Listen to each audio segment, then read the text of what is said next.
मौर्य ही नहीं, घमंडिया गठबंधन के सभी घटक दल, किसी ने कहा सनातन डेंगू है, किसी ने कहा सनातन कोरोना है, किसी ने कहा सनातन मलेरिया है, किसी ने कहा सनातन टाइफाइड है, किसी ने कहा सनातन एड्स से भी खतरनाक बीमारी है।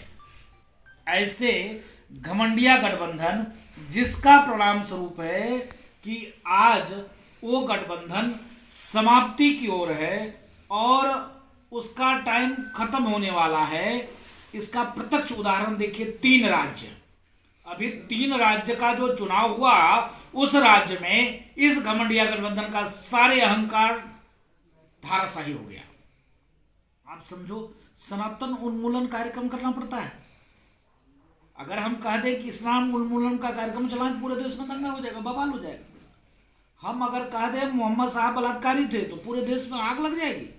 मैं कह दूं मोहम्मद साहब बेविचारी थे, अपने कन्याओं से उन्होंने संबंध बना लिया, पूरे देश में आग लग जाएगा। लेकिन हम संत हैं, किसी भी धर्म का हम अपमान नहीं करते। हम कौन होते हैं किसी भी संप्रदाय का अपमान करने वाला? जिसका जहाँ भाव है, जहाँ जिसकी विचार है, जहाँ जिसको लगता है कि अच्छा है, उसके साथ है। हम तो कहीं भी नहीं कहा कि आ जाओ, वापस आ जाओ, अपने घर वापस आ जाओ, धर्मांतरण कर लो, वैसी जैसे लोग तमाम ऐसे नेता हैं जिनको घर वापसी करना चाहिए। ये ऐसे लोग हैं जिनके पूर्वज लालची थे, जिनके पूर्वज तलवार के बल पर सलवार, ओवैसी जैसे बताओ, ओवैसी के बाप दादाओं ने तलवार के बल पर सलवार पहन लिया। जो ईसाई धर्म स्वीकार कर रहे हैं वो 2 किलो अनाज में, चावल में, 1 बोरी चावल किसी ने दे दिया, कॉपी किताब पेंसिल दे दिया, 2000 रुपया दे दिया, तो ईसाई धर्म स्वीकार कर लिया। तो ये सनातन के अलावा जितने भी मजहब है, ईसाई हो, इस्लाम हो, ये सब लालची थे। इनके पूर्वज डरपोक थे। इसके नाते इन लोगों ने तलवार के बल पर सवाल पहन लिया। इसके नाते जिस प्रकार से स्वामी प्रसाद मौर्य नहीं बोल रहा है, उसके पीछे माननीय अखिलेश जी हैं, और अखिलेश जी के प्रशा में बोल रहा है। आप समझो, अखिलेश जी मंच पे बैठे थे, नारा लग रहा था, मिले मुलायम काशी राम, हवा में उड़ गया जय श्री राम।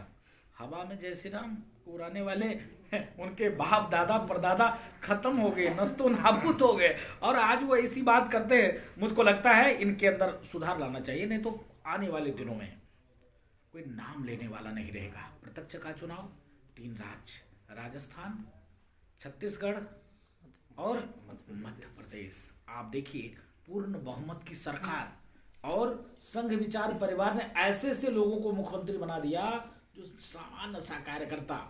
पिछले मैंने देखा वो सनातन के बारे में बोलेगा। हम लोग शास्त्र के साथ साथ शस्त्र भी रखते हैं, और जब हमारे, आप समझ सकते हो कि हमारे पूज्य महात्मा भी चिमटा रखते थे, है ना? तो चिमटा कई कामों में हम लोग प्रयोग करते हैं, दंड भी दे सकते हैं और आशीर्वाद भी देते हैं। तो हम लोग सास के साथ शस्त्र भी रखते हैं। अगर सनातन के बारे में मैं आपको छेड़ने नहीं जाता, मैं ये भी नहीं कहता तुम मानो स्वामी प्रसाद मौर्य, तो मैंने कहा नहीं तुम सनातन को मानो। सनातन को आप मानते भी नहीं हो तो तुमको किसने अधिकार दिया रामचरितमानस फाड़ने की बात करना, जलाने की बात करना, प्रतिबंध करने की बात करना है? वो कहता है सपा की सरकार बनेगी तो रामचरितमानस पर बैन कर देंगे। क्यों बनेगी? बनेगी ही नहीं। जब तुमको रामचरितमानस पर बैन करना है तो सपा की सरकार बनेगी ही नहीं।